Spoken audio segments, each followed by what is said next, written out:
जय श्री राम गुरु जी। जय श्री राम भक्तों, जय श्री राम। बालाजी महाराज की कृपा आप सभी पर बनी रहे। जय श्री राम। गुरु जी कुछ ऐसा बताए कि जिससे मेहंदीपुर में संकट आराम से कट जाए भक्तों के। देखिए, मेहंदीपुर के बारे में तो ये मानिए कि वो अपने आप में शक्तिपीठ है।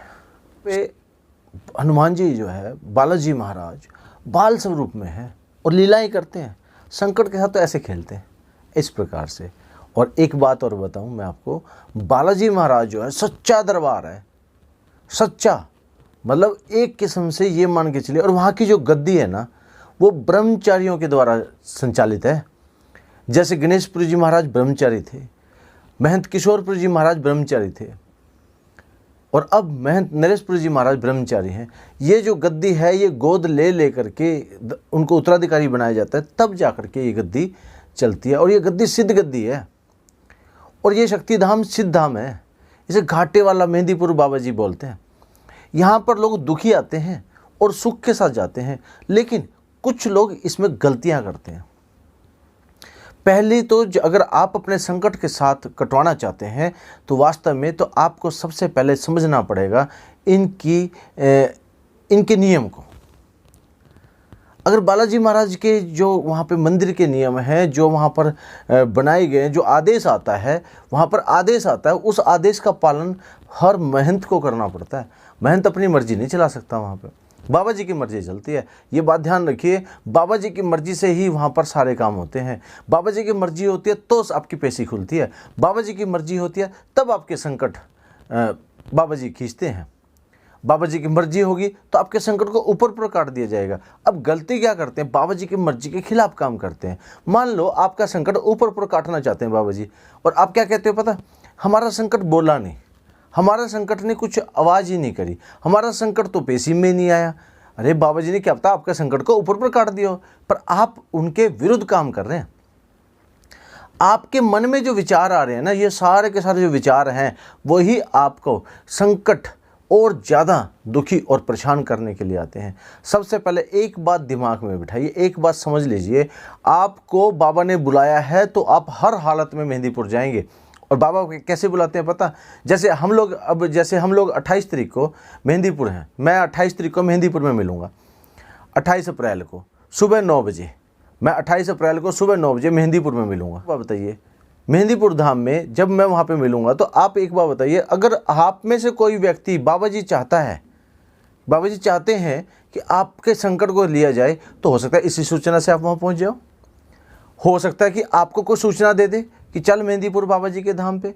तो बाबा जी किस प्रकार से सूचना देते हैं, सिग्नल देते हैं। वो आपको इशारा देते हैं कि आ, और जिसके माध्यम से उन्होंने कटवाना है उसी के माध्यम से कटेगा।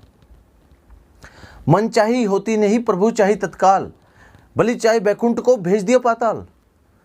मन चाही नहीं होती, प्रभु चाही होती है। आपके मन से नहीं चलने वाला, बालाजी महाराज जो चाहेंगे वो होगा। अब आपने पहले तो आपके पास पहुंचती है बालाजी महाराज की सूचना, और फिर होता है उसके ऊपर कार्य। अब जो सेवादार हैं, जो बाबा के सेवादार हैं, जैसे ही मेहंदीपुर जाने का समय होता है, वो अपने आसपास सोसाइटी में, अपने आसपास के लोगों में वो बताना शुरू कर देते हैं कि हम मेहंदीपुर जा रहे हैं, हम मेहंदीपुर जा रहे हैं, हम मेहंदीपुर जा रहे हैं, हम मेहंदीपुर जा रहे हैं। और जिस संकट को निपटारा करना होता है, वो उस वक्त सोचता है कि मैं भी इनके साथ मेहंदीपुर चला जाऊं, और मैं भी बाबा जी के दरबार में जो भगत जाते हैं और वो संगत को साथ लेके जाते हैं, वो उन संगत के जो नकारात्मक शक्तियां होती हैं उन्हें वहीं छुड़वा के आते हैं। तो इसी प्रकार से अब तो ये तो है कि ये बात समझ लीजिए, मेहंदीपुर बालाजी चलता है नियम पर। नियम क्या है, सबसे पहला काम है अपने घर से आप उसारा लेके चलें। घर से उसारा लेके चले। उसारा कैसे बनता है, मैंने वीडियो दे रखी है, आप देख सकते हैं। घर से उसारा लेकर के जब आप अपने परिवार से, और कहें जब मेहंदीपुर चलना हो तो आपने एक बात बोलनी है, जितने भी संकट है सारे मेहंदीपुर चलें। घर पर, परिवार पर, कारोबार पर किसी भी प्रकार पे कोई भी संकट ना रहे, तो सभी के सभी संकट जो है मेहंदीपुर जाएं। इस प्रकार से कह करके आपने दरखास्त लगानी है, और सभी संकट को ये विश्वास के साथ लगानी है। इस पर सारा का सारा काम आपका विश्वास करेगा। मन कर्म वचन ध्यान जो लावे, संकट से हनुमान छुड़ावे। आपका मन अगर कपट से है, मन में छल कपट है, मन के अंदर आपके देश भावना है, मन के अंदर आपको ये बहुत सारी चीज़ें मन है आपको जो भटकाएगा, तो जैसे आप जाते हैं मेहंदीपुर जाने के बाद अगर भगत जी के साथ जा रहे हो, गुरु जी के साथ जा रहे हो, तो वो आपके कार्यक्रम को आप निर्धारित कर देंगे और जैसे जैसे आदेश आता जाएगा वैसे वैसे वो आपके कार्यक्रम को करते जाएंगे। तो सीध विश्वास के साथ आना चाहिए। अब एक ने एक सवाल किया था कि भाई हम मेहंदीपुर जाते हैं, कई बार वो क्या होता है कि कभी इसके पास जा रहे हैं, कभी इसके पास जा रहे हैं, कभी इसके पास जा रहे हैं, कभी इसके पास जा रहे हैं, कभी इसके पास जा रहे हैं। उन्होंने कोई ऐसे भगत नहीं छोड़े जिसके पास वो नहीं गए होंगे।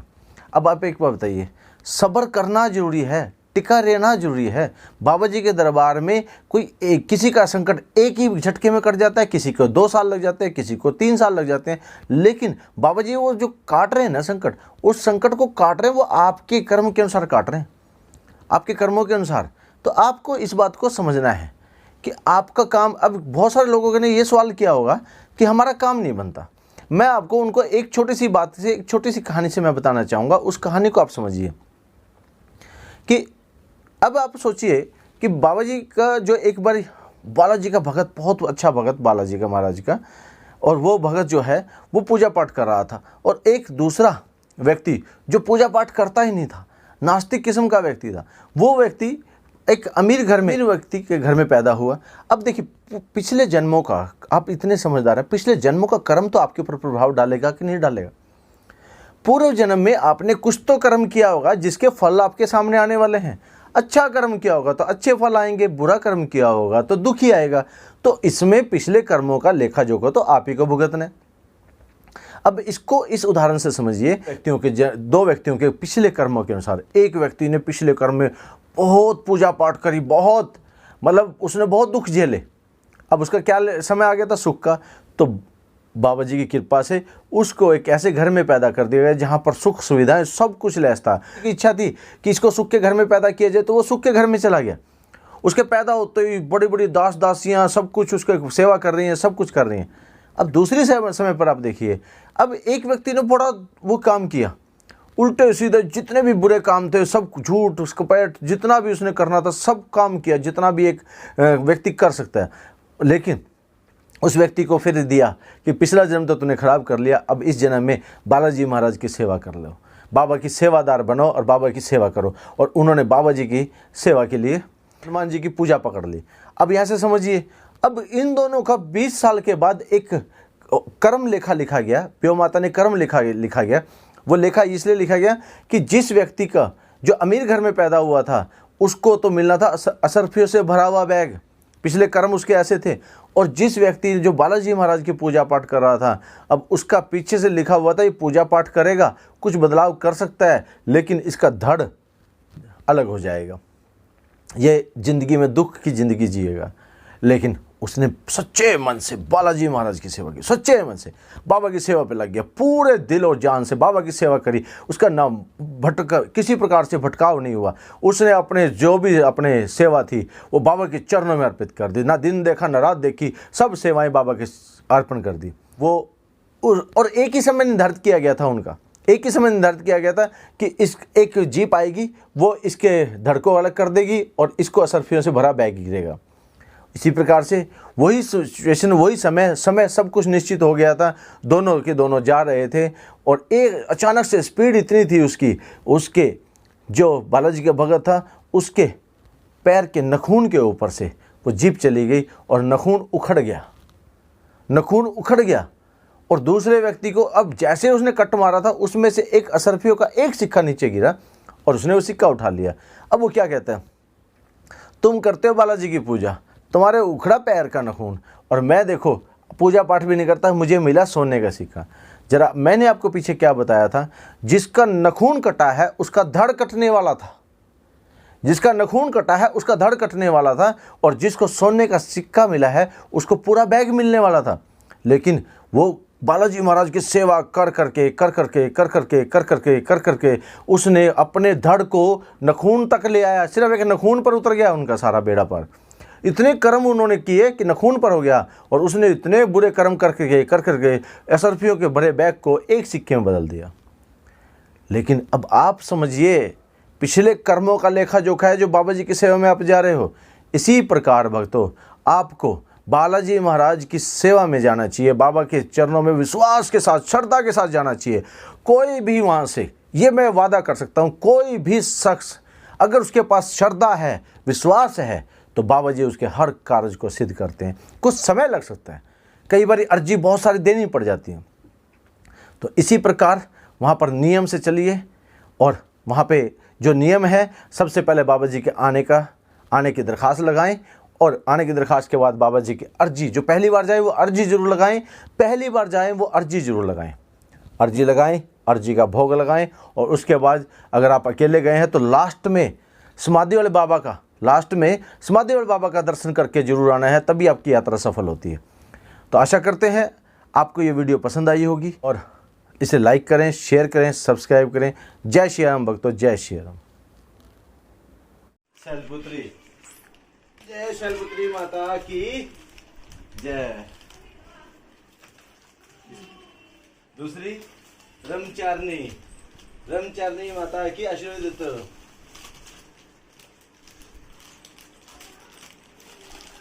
तीसरी चंद्रघंटा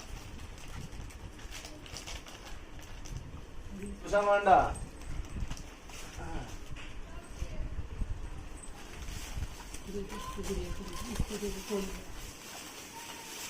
पांचवी स्कंद माता कात्यायनी।